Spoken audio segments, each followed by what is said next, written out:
মাঝে বুঝতে পারতেন না, মাঝে মাঝে জানিয়ে দিলেন রাইনা ইয়া রাসূলুল্লাহ, রাইনা ইয়া রাসূলুল্লাহ, ইয়া রাসূলুল্লাহ হাবিবাল্লাহ। আল্লাহ পাকের নবী হুজুর বিয়াদি মাফ করুন, একটু আমাদের দিকে তাকান, একটু আমাদের দিকে ফেরেন। আল্লাহ পাকের দরবারে পছন্দ হলো না, আল্লাহ পাকের দরবারে কবুল হলো না এই রাইনা শব্দ করা। ইহুদিরা রাখালের জন্য ব্যবহার করত। আল্লাহ রাব্বুল আলামিন কোরআন শরীফের আয়াতটা নাযিল করে দিন। কোরআন শরীফ প্রথম পারা সূরা বাকারা দ্বিতীয় নম্বর সূরা 104 নম্বর আয়াতে আল্লাহ পাক আয়াতটা নাযিল করে দিন। ইয়া আইয়ুহাল্লাযীনা আমানু, হে ঈমানদার বিশ্বাসী বান্দা বান্দিরা, লা তাকুলু রাইনা, রাইনা বলে ডেকো না, রাইনা বলে ডাকবে না। ও নবী আল্লাহ পাক আপনার হাবিবকে কি বলে ডাকবো, নবীকে কি বলে ডাকবো, নবীকে কি বলে বলাবো? আল্লাহ পাক শিখিয়ে দিন। আমার হাবিবকে গিয়ে জানিয়ে দাও ইয়া রাসূলুল্লাহ হাবিবাল্লাহ, ইয়া রাসূলুল্লাহ হাবিবাল্লাহ। আল্লাহ পাকের নবী একটু আমাদের দিকে নজরে করম করেন, একটু আমাদের দিকে তাকান, রাইনা বলে ডেকো না। আমার হাবিবকে গিয়ে জানিয়ে দাও একটু আমাদের দিকে তাকান। জোরে বলুন সুবহান, আর একটু জোরে বলুন সুবহান। রাইনা বলে ডাকবে না কেন? ওই শব্দটা ইহুদিরা রাখালের জন্য ব্যবহার করে। উলামা হযরতরা আছেন এই আয়াতের শানে নজুলই হলো এটা, এই আয়াতে শানে নজুলই হচ্ছে এটা। কেন আল্লাহ এই আয়াতকে নাযিল করলেন? সবাবে আয়াতে নজুল কেন, কি পরিপ্রেক্ষিত আল্লাহ পাক হুজুরের উপর আয়াতটা দিলেন? কোরআন শরীফে সব আয়াতে শানে নজুল নয়, তবে বেশিরভাগ আয়াতে আছে। কেন আল্লাহ পাক দিলেন? আল্লাহ পাক হুজুরের সম্মানকে বাড়িয়ে দিলেন কেন? র আইন নুন, র আইন নুন, এই তিন অক্ষরে রাইনা, এটা ইহুদিকে ডাকে, ইহুদিরা রাখালকে ডাকছে, আর আমার হাবিবের সাহাবারা হাবিবকে বলছে। এই শব্দটা রাখালের জন্য ব্যবহার হয়, ওই শব্দ আমার হুজুরের জন্য হবে না। আল্লাহ পাক তার পছন্দ হচ্ছে না। আল্লাহ পাক আমার নবী পাক সাল্লাল্লাহু আলাইহি ওয়াসাল্লামের ছোট আওলাদ হযরত ইব্রাহিম, হযরত ইব্রাহিম যিনি দুনিয়ায় এসেছিলেন মা মারিয়া কিবতি রাদিয়াল্লাহু আনহার গর্ভে, একটাই হুজুরের আওলাদ, অন্য স্ত্রীর গর্ভে আল্লাহ পাঠিয়েছিলেন। বাকি হুজুরের সমস্ত ছেলে আর মেয়েকে পাঠিয়েছিলেন সাইয়্যিদা তাহিরা তাইয়্যিবা মা খাদিজা রাদিয়াল্লাহু তাআলা আনহার গর্ভে। হযরত ইব্রাহিম রাদিয়াল্লাহু আনহু উনি যখন ইন্তেকাল হলেন, কাফিররা আমার হুজুরের নাম শুনলেই বলতেন বংশ। আল্লাহ পাকের তার পছন্দ হয়, দরবার ইলাহিতে কবুল হয়। আল্লাহ পাক হুজুরে এত ইজ্জত দিয়েছেন। কোরআন শরীফে একটা সূরা আছে 22 পারা সূরা আহজাব, সূরা আহজাব 57 নম্বর আয়াত আল্লাহ পাক বলেছেন ইন্নাল্লাযীনা ইউযুনাল্লাহা ওয়া রাসূলাহু, আল্লাহ আর আল্লাহর রাসূলকে যে কি হবে লাআনাহুমুল্লাহু ফিদ দুনিয়া ওয়াল আখিরাহ। আল্লাহ বলে তাদের উপর আমার লানাত, দুনিয়াতেও লানাত, আখিরাতেও লানাত। শুধু আল্লাহ লানাত দেন নাই, তারপরেই আল্লাহ বলে ওয়া'আদ্দা লাহুম আযাবাম মুহীনা, তাদের জন্য আছে কঠিন কঠিনতম শাস্তি, আযাব। বলুন নাউযুবিল্লাহ। কারা? যারা আমাকে দুঃখ দেয়, আমার বন্ধুকে দুঃখ দেয়। তাহলে হুজুরের শানে নোংরা শব্দ চয়ন নয়, হুজুরের শানে নোংরা ভাবাটা হুজুরকে দুঃখ দেওয়া। হুজুরের শানে মনে মনে নোংরা ভাবাটা হুজুরের শানে গোস্তাকি। আর এই গোস্তাকদের জন্য আল্লাহ পাক আযাবুন আলীম, আযাবুন শাদীদ আল্লাহ রেখে দিয়েছে। লোকের সামনে দেখে ময়দান ঠিক রাখার জন্য হুজুরের ভালোবাসে দরুদ শরীফ জোরে জোরে পড়ে ফেলে, মন থেকে হচ্ছে না, মন থেকে ঘিরে না, মনের খবর কে জানে? আল্লাহ জানে। লোক সমাজ এই এলাকায় আমি গেলে একটু চাঁদা পত্র আমাকে দেয়, পিছনে লেখা আছে বিশ্ব নবী দিবস বা মিলাদুন নবীর মাহফিল। বিভিন্ন জলসায় বিরোধী করে দিল, মিলাদুন নবী বলে কিছু না, মিলাদুন নবী বেদাত।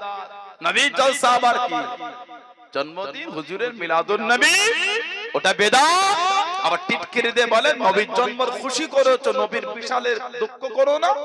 আল্লাহর নবী তো নিজেই বলেছেন সাল্লাল্লাহু আলাইহি ওয়াসাল্লাম মুসনাদে বাজ্জারে এসে হায়াতি খায়রুল লাকুম ওয়াফাতি খায়রুল লাকুম, হায়াতি খায়রুল লাকুম, আমি নবী তোমাদের মধ্যে থাকাটা তোমাদের জন্য উত্তম। সুবহানাল্লাহ বলে। আর ওয়াফাতি খায়রুল লাকুম, আর আমি নবী তোমাদের চোখের আড়াল হওয়া আমার ওয়াফাত ওটাও তোমাদের জন্য উত্তম। হুজুরের দুই অবস্থাটা আল্লাহ আমাদের জন্য উত্তম করেছে। সুবহানাল্লাহ বলে। হুজুর যখন বলে আমার দুই অবস্থাই তোমাদের জন্য উত্তম, সেখানে তো এইভাবে টিটকিরি দিবার তো কোনো মানেই আসে না। দুনিয়া হবার আগে থেকে হুজুরের মিলাদের চর্চা চলছে। সুবহানাল্লাহ বলে। দুনিয়া শুরু হবার আগে থেকে হুজুরের মিলাদের চর্চা, মাউলুদুন নবীর চর্চা চলছে। বিভিন্ন জায়গায় বিরোধী করে দিলেন। আর কোন একটা এলাকায় একটু না গেলে নয়, চাঁদাপত্র আসে, প্রতিষ্ঠানে জলসা মাহফিল, পিছনে হ্যান্ডবিলে লেখা আছে মিলাদুন নবী, খুব বসে বসে ওয়াজ করে চলে। লজ্জাও লাগলো না, লজ্জাও লাগে না। আমরা পড়েছি হেদায়েতে হেবা, হেবা পড়েছি মানে দান করে দে। হেবা, হেবা মাল ফিরিয়ে নেওয়া মানে নিজে বমি করে নিজের বমি নিজে খাওয়া। হেবাকৃত মাল হেবা করার পরে যদি ফিরিয়ে নেয়, নিজের বমি নিজে গিলে খাওয়া। এই হয়েছে এই বক্তাদের অবস্থা। এক স্টেজে গিয়ে ফতোয়া দিল মিলাদুন নবীর বিরুদ্ধে, দুটো পয়সার জন্য আবার মিলাদুন নবীর স্টেজে বসে ওয়াজ করছে, মানে নিজের বমি নিজে গিলছে। নিজের বমি নিজে গেলে, কারণ পয়সার জন্য। আল্লাহ মাফ করেন, আল্লাহ সমস্ত নাদানদের হাতে আল্লাহ আমাদের রক্ষা করে। বলেন আল্লাহুম্মা। মনে যদি যারা পরিমাণ হুজুরের সামনে গুস্তাখি থাকে, ওই আয়াতে তুমিও পড়ে যাবে, ওয়া আদ্দা লাহুম আযাবাম মুহিনা। হুজুরের সামনে গুস্তাখি করলে কি করে? জানা সম্মানকে আল্লাহ সৃষ্টির মধ্যে সবথেকে আলা করেছে। জোরে বল আলহামদুলিল্লাহ বললেন। এত আলা সম্মান আল্লাহ হুজুরকে দিয়েছে। হুজুর মুচকে হেসে আল্লাহ আদ-দুহা বলে খেতাব করেছে। সুবহানাল্লাহ বলে। হুজুর চাদর জড়িয়েছে, আল্লাহ বলছে আইয়াহাল মুজাম্মিল, আয় আমার চাদর আবৃতকারী নবী। সুবহানাল্লাহ বলে। আল্লাহ আমাদের নবীকে পাঠিয়ে, ইন্না নিশ্চয় আরসালনাকা, আমি আল্লাহ আপনাকে পাঠিয়েছি। কেন? শাহিদাও, সাক্ষীদাতা। সুবহানাল্লাহ বলে। শাহিদা, সাক্ষীদাতা। আল্লাহ পাক আমার হুজুরকে মুবাশশিরা, খুশখবরি দাতা, ওয়া নাযীরা, ভয় প্রদর্শনকারী। আল্লাহ বলে আমি আল্লাহ আপনাকে পাঠিয়েছি। আল্লাহ হুজুরের ইজ্জত শান বয়ান করছে।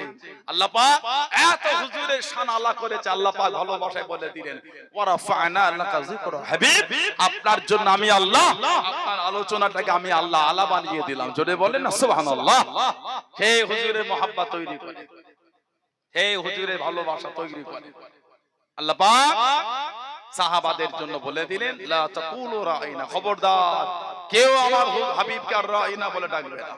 আল্লাহ পাক হুজুরের আদব শিখাচ্ছে, অকুলু উনজুরুনা, অকুলু উনজুরুনা, তোমরা এবার গিয়ে বলবে হুজুরটা আমাদের দিকে নজরে কারাম, মানে আমাদের দিকে ফিরে দেখে। আসমাউ, জেনে রাখো, ওয়ালিল কাফিরিনা আযাবুন আলীম, কাফেরদের জন্য আছে খুব কঠিন কঠিন তোমার শাস্তি আযাব। বলুন নাউযুবিল্লাহ। হুজুরের মহব্বত, এত ভালোবাসা দিতেন সাহাবা হুজুররা। আল্লাহ নবীকে এতটা মহব্বত করেছে আল্লাহ নবী সাল্লাল্লাহু আলাইহি ওয়াসাল্লাম। সাহাবারা হুজুরের সাহাবী ছিলেন, যিনি সাহাবাদের মধ্যে সবথেকে জমিদার ছিলেন। যত সাহাবা সবথেকে ছিলেন উনি ধনী। নাম হযরত আব্দুর রহমান ইবনে আওফ রাদিয়াল্লাহু তাআলা। সুবহানাল্লাহ বলবেন না? আমাদের একটা দুতলা বাড়ি হলো, তিনটি এসি লাগালো, একটা মোটরসাইকেল, একটা দামি ফোন, আর আমাদের মাথা কাজ করে না, বিরাট কিছু হয়ে গেছে। ঠিক বলছি না ভুল বলছি? আর আমাদের মাথা কাজ করে না। গোটা পৃথিবীর ধনী লোকটার নাম জানেন বর্তমান? গোটা পৃথিবীর সবথেকে ধনী লোকটার নাম হলো ইলন মাস্ক। গোটা পৃথিবী বর্তমান ইলন মাস্কের যত অর্থ আছে, সম্পদ আছে, অ্যাসেট আছে, হযরত আব্দুর রহমান ইবনে আওফ রাদিয়াল্লাহু তাআলাকে আল্লাহ পাক ইলন মাস্কের থেকে 7 থেকে 8 গুণ মাল আল্লাহ সাহাবীকে বেশি দিয়েছিলেন। আর কি জোরে বলা গেল সুবহানাল্লাহ। এত মাল আল্লাহ ওনাকে দিয়েছেন। আল্লাহু আকবার। ইন্তেকালের কিছুদিন আগে 4 লক্ষ দিরহামের একটা খেজুরের বাগান উম্মাহাতুল মুমিনিন আমার হুজুরের আহলিয়া, মানে আমাদের আম্মা জানদের কদমে উনি হাদিয়া করে গেছেন। 4 লক্ষ দিরহাম। সুবহানাল্লাহ বলে। আকাল মোহর 10 দিরহাম, সবথেকে কম মোহর হলো 10 দিরহাম। এর নিচে মোহর দেয়া যাবে না। এই 10 দিরহাম ওটা হলো 29 গ্রাম 75 রুপি। 10 দিরহাম মানে 29 গ্রাম 75 রূপো। এর যে দাম হবে ওটা হলো মোহর। না 3 লাখ টাকা উপরে এখন 11,000 কম বেশি। আমি দেখলাম সেদিকে 10,000 কমলে একটু কমবে, কমলে 9,000 কি 8,000, দামের উপর ডিপেন্ড করবে। 29 গ্রাম 75 রূপোর যা দাম হবে ওর নিচে ইন্দানা, আমাদের নিকট ওর নিচে আপনি মোহর বাঁধতে পারবেন। সেই আগেকারে ধরে রেখেছে যে 2,500 টাকা বেঁধে নেন, গুনাহ হবে। সেদিকে মাসলা এসে বলছে হুজুর যখন বিয়ের কথা হয়েছে 4,000 টাকার কথা হয়েছিল, এখন দাম বেড়ে গেছে, বলছে কি হবে বেশি দিতে হবে, তখন তো বিয়ে পড়েন, তখন বিয়ে পড়ে সেটাই হতো। বলছে গরিব মানুষ তা হবে না। আমরা হাদিস শরীফে পড়েছি সাহাবী বলছে বিয়ে করুন, হুজুর বলেন দিন মোহরের ক্ষমতা আছে না, হুজুর রোজা রেখো। দিন মোহরের ক্ষমতা আছে না, রোজা রেখো। তুমি দিন মোহর দিতে পারবে না, তুমি ওই সংসারটা নিয়ে টানবে কি করে? বুঝতে পারেন? হুজুর বললেন রোজা রেখো। রোজা রাখলে কি হয়? পুরুষের শরীরের যে ক্ষমতা চাহিদা সেটা হ্রাস পায়, বৃদ্ধি পায় না। ওজন্য হুজুর বললেন রোজা রেখো। আজকে যারা বলে যে 11,000 টাকা 12,000 এতদিন মোহর, গরিব মানুষ, তাহলে বিয়ে করো না, রোজা রাখো, ওই হাদিসে আমল করো। সব হচ্ছে বিয়ের প্যান্ডেল হলো, বিয়ের পাঁচারি রান্না হলো, গরু কিনা হলো, এত মার্কেটিং হলো, মালঞ্চয় গিয়ে ঘটকপুকুরে গিয়ে, তা তো মন ভরে না। কলকাতায় গিয়ে মার্কেটিং হয়ে গেল, বড় ড্রেস কিনা আনলে তাতেও কলজে ভরছে না। বিবির দেন মোহর দিয়ে বাদ দিয়ে গরিব হয়ে যাচ্ছে কেন? মনে বদমাইশ, এটা মনে বদমাইশ। আলেম ওলামা ভাইরা মাঝে মাঝে গ্রামে কেউ ইন্তেকাল হলে ওনাদের ডেকে নিয়ে যায়, ওই মাইয়েদের পাশে দাঁড় করিয়ে ছেলেটাকে ডেকে বলে যে তোমার আম্মাকে বলো তোমার আব্বাকে দিন মোহরটা মাফ করে দেয়। কত লজ্জার ব্যাপার বলেন তো? 30 বছর ঘর হলো, 40 বছর ঘর হলো, দিন মোহর মেটে না কোনো। এটা উম্মতের জন্য লজ্জা ছাড়া দ্বিতীয় কিচ্ছু নয়। কোন স্বামীর যদি মনে চিন্তা হয় বিবির দিন মোহর দেবো না, আল্লাহ শরীয়ত ওই ছেলেটার জন্য মেয়েটা হারাম। কোন স্বামী যদি ভাবে আমি আমার বিবিকে দিন মোহর দেবো না, আল্লাহ শরীয়তে ওই ছেলেটার জন্য ওই মেয়েটা হারাম। লা হাওলা ওয়ালা কুওয়াতা ইল্লা বিল্লাহ। যাদের দিন মোহর বাকি আছে মিটিয়ে দেবে, এগুলো ঠিক না। শরীয়তের একটা বিধানকে ক্যাজুয়াল করছেন আপনি। বলছেন আমার বিবি, আপনার বিবি হতে পারে, হুকুমটা তো আল্লাহ, হুকুমটা তো রাসূলের সাল্লাল্লাহু আলাইহি ওয়াসাল্লাম। বিবি আপনার হতে পারে, হুকুমটা আপনার নয়। উনি বিবি হয়েছে কার হুকুমে? আল্লাহর হুকুমে আপনার স্ত্রী হয়েছে, ইজাব কবুলের মধ্য দিয়ে। সাক্ষী সাপেক্ষে একটা মহিলা আপনার জন্য হালাল, এই হালাল যে হয়েছে বিধানটা আল্লাহর বিধান। সম্মেই তো হালাল হয়েছে, আল্লাহর বিধান মেনেছেন বলে মেয়েটা হালাল। আল্লাহর বিধান মেনে ইজাব কবুল হলো, হালালের জন্য দিন মোহর দিতে আমাদের গায়ে জ্বলছে কেন? আমার ভাইয়েরা, বাপজানেরা, ছেলেরা, যুবকেরা, মুরব্বিরা, শরীয়তের বিধানগুলোকে ক্যাজুয়াল করতে হয় না। হযরতে আব্দুর রহমান ইবনে আওফ রাদিয়াল্লাহু আনহু, ওনাকে বলা হয় সাহিবুল হিজরাতাইন। যারা দুবার হিজরত করে ওনাদের বলা হয় সাহিবুল হিজরাতাইন, দুই হিজরতের অধিকারী। উনি প্রথম হিজরত করেছেন আবিসিনিয়া, ইথিওপিয়া, হাবশা, নাজ্জাসী বাদশার ওখানে। আবার ফিরে এলে হুজুর ওনাকে পাঠালেন মদিনা শরীফে। কিতাব এসেছে খালি হাতে এসেছিলেন। পাথর তুলতেন, পাথর, এই পাথর তোলার আগে বলতেন আল্লাহ আপনার হাবিবকে ওসিলা মনে করে, বরকত মনে করে পাথর তুলছে, আল্লাহ এই পাথরের নিচে যেন সোনা পায়, স্বর্ণ, গোল্ড পায়। যেই পাথরটাই তুলতেন তার নিচে স্বর্ণ পেতেন। এত স্বর্ণ পেয়েছিলেন, পাহাড় তৈরি হয়ে গেছে। ওনার ইন্তেকালের পরে কুরুল দিয়ে স্বর্ণ কাটা হয়েছিল, আত্মীয়দের মধ্যে বন্টন হবে কুরুল দিয়ে। কয়েকজন মানুষ ফজরের সময় শুরু করেছে, জোহর হয়ে গেছে তখনও কাটা চলছে। হাতে ফোঁসা উঠে গেছিল, কুরুল দিয়ে স্বর্ণ কেটে কেটে ভাগ হয়েছিল। জোরে বলে না সুবহানাল্লাহ। কত খালি স্বর্ণ রেখেছে। 4 জন স্ত্রী এত দিনার স্বর্ণ মুদ্রা বিবিদের জন্য রেখে গেছেন। 4 জন স্ত্রী, এক একজন স্ত্রী ইন্ডিয়ান রুপিতে ভাগ পেয়েছে কম বেশি 300 কোটি করে। আর একটা বর্ণনা প্রায় 400 কোটি করে এক একজন বউ ভাগ পেয়েছে। সুবহানাল্লাহ বলবেন না? হযরতে আব্দুর রহমান ইবনে আওফ রাদিয়াল্লাহু আনহু মাল সম্পদ আরো আছে, এত দিনের জন্য খেদমত। আল্লাহ নবী পাশে থেকে দাঁড়িয়ে গেলেন। ও যুবকেরা, ও আমার মুরব্বি বাপজানেরা, মায়েরা, বোনেরা, আল্লাহ নবী ইসলামের প্রথম যুদ্ধে চলে গেলেন, বদরের জমিনে চলে গেলেন, সেজদা পড়ে গিয়ে জার জার হয়ে গেলেন, চোখের পানি ফেলে ফেলে গেলেন। ও নবী আজকে দিনে যদি গেলে যায় দিন মানার কেউ থাকবে না, ইসলাম মানার কেউ থাকবে না, শরীয়ত মানার কেউ থাকবে না, আল্লাহ আপনার ওয়াদানিয়াত মানার কেউ থাকবে না, আমি নবী আমাকে মানার কেউ থাকবে না। জান জান হয়ে কাঁদেন, চোখে পানি ফেলে ফেলে কাঁদেন। ও যুবকেরা, হযরত আব্দুর রহমান ইবনে আওফ রাদিয়াল্লাহু তাআলা আনহু আল্লাহ নবী সাল্লাল্লাহু আলাইহি ওয়াসাল্লামের কাছে দেখি দাঁড়িয়ে গেলেন। ইয়া রাসূলুল্লাহ, হাবিবাল্লাহ, আল্লাহ হুজুর আপনি আর কাঁদবেন না, সেজদা থেকে মাথাটা উঠিয়ে নেন, সেজদা থেকে মাথাটা তুলে নেন। কে আব্দুর রহমান ইবনে আওফ জানার মাথা থেকে পা পর্যন্ত একটির জায়গাতে তীর তলোয়ার লাগাতে রক্তখানা টপকে টপকে বলেন, ইয়া রাসূলুল্লাহ, হাবিবাল্লাহ, আল্লাহ সেজদা থেকে মাথাটা উঠিয়ে নেন। আমি আপনাকে কথা দিয়ে দিলাম, শরীরের মধ্যে এক ফোঁটা রক্ত থাকা পর্যন্ত এই জমিন আপনাকে একা রেখে যাব না। জোরে বলুন সুবহান, আর একটু জোরে বলুন সুবহান। ও যুবকেরা, হযরত মিকদাদ রাদিয়াল্লাহু তাআলা আনহু কে হযরত মিকদাদ আল্লাহ নবী সাল্লাল্লাহু আলাইহি ওয়াসাল্লাম খন্দকের জমিনে চলে গেলেন। সাহাবাদের কাঁধে কাঁধ মিলিয়ে মাটিটা বওয়া শুরু করলেন। আল্লাহ নবীর নূরে বাদান শরীফে ধুলো বালু মাটি লেগে গেল।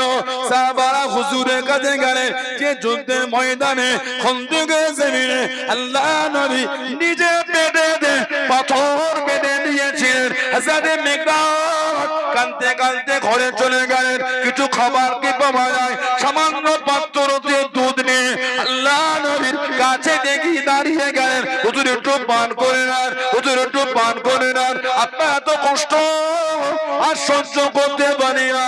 আল্লাহ নবী সাল্লাল্লাহু আলাইহি ওয়াসাল্লাম ছোট্ট পাড়া পাত্র দুধটাকে হাতে নিয়ে উঁচু জায়গায় দাঁড়িয়ে গেলেন। ও তোমাদের ভাই মিকদাদ দুধ এনেছে, আসো আসো সবাই মিলে পান করি। আল্লাহ নবী একটু পান করে নে সাহাবাদের কাছে দিয়ে দিয়ে সমস্ত সাহাবাদের হয়ে গে আল্লাহ রাব্বুল আলামিন বরকত দিয়ে দিলেন। জোরে বলুন সুবহান, আর একটু জোরে বলুন সুবহান। ও যুবকেরা, আল্লাহ নবী বদরের জমিনে সিজদায় পড়ে গে জান জান হয়ে গেলেন। আল্লাহ নবীর কাছে দেখি দাঁড়িয়ে গেলেন। হুজুর আপনি আর কাঁদবেন না, হুজুর আপনি আর কাঁদবেন না, আপনার কান্না সহ্য করতে পারি না। হুজুর আমরা আপনাকে মুসা নবীর উম্মতের মতন বলবো না। ও নবী মুসা, আপনি আর আপনার আল্লাহ ফেরাউনের বিরুদ্ধে যুদ্ধ করেন, এটা আপনাকে আমরা বলবো না। শরীরের মধ্যে এক ফোঁটা রক্ত থাকা পর্যন্ত আপনাকে গাঁট করে রেখে যুদ্ধখানা চালিয়ে যাব। জোরে বলুন সুবহান, আর একটু জোরে বলুন সুবহান। এটা হলো মুহাব্বত। মাথা থেকে পা পর্যন্ত 31 জায়গায় তীর আর তলোয়ার, রক্ত টপকে টপকে। তখনও বলতে হুজুর আপনার পাশে দাঁড়িয়ে, হুজুর আপনি কাঁদবেন না, শরীরে এক ফোঁটা রক্ত থাকা পর্যন্ত যুদ্ধ চালিয়ে যাব। সুবহানাল্লাহ বলেন। এমনি এত দরজা আমিনু কামা আমানান নাস এমনি আয়াত নাজিল হয় না। রাদিয়াল্লাহু আনহুম ওয়া রাদু আন, এমনি আল্লাহ আয়াত দেন। তানাদের শরীরে রক্তের প্রত্যেকটা ফোঁটা হুজুরের কদমে কুরবানির জন্য তারা তৈরি হয়েছিল। জোরে বলুন না সুবহানাল্লাহ। এত ভালোবাসা সাহাবারা হুজুরকে দিয়েছে। বদর হযরত হাবিব বিন ইয়াসাব বলে আমার হুজুরের সাহাবী ছিলেন রাদিয়াল্লাহু তাআলা। বাইহাকি শরীফে এসেছে, উলামা হযরতরা বসে আছেন। হাবিব বিন ইয়াসাব রাদিয়াল্লাহু তাআলা এই বদরের জমিনে যুদ্ধ করতে গিয়ে শত্রুদের তলোয়ারের আঘাতে পিছন দিক থেকে হাতটা কেটে ঝুলছে। পিছন দিক দিয়ে ওনার হাত এই আঘাতে কেটে ঝুলছে, ময়দান ছাড়ে না। আল্লাহ নবী সাল্লাল্লাহু আলাইহি ওয়াসাল্লাম খবর পেলে হুজুর কাছে গেলেন। এই হাতটা ধরে হুজুর তুলে ধরে দোয়া করে ফু দিলে আল্লাহ পাকের হুকুম সুস্থ হয়ে গেলেন। হাবিব বিন ইয়াসাব রাদিয়াল্লাহু আনহু বদরের যুদ্ধে আবার লড়াই শুরু করে দিয়েছে। যে হুজুরকে মেরেছিল তাকে হুজুর মেরে জাহান্নামে পাঠিয়েছে। হুজুর তখনও যুদ্ধের ময়দানে দাঁড়িয়ে যুদ্ধ করছেন। জোরে বলুন সুবহানাল্লাহ। এটা হলো সাহাবাদের ঈমান, এটা হলো সাহাবাদের ঈমান। এটা আল্লাহ নবী সাল্লাল্লাহু আলাইহি ওয়াসাল্লাম সাহাবী উহুদের ময়দান হযরতে নুমান হুজুরের সাহাবী ছিলেন। উহুদ এই শত্রুদের আঘাতে চোখটা বার হয়ে ঝুলছে।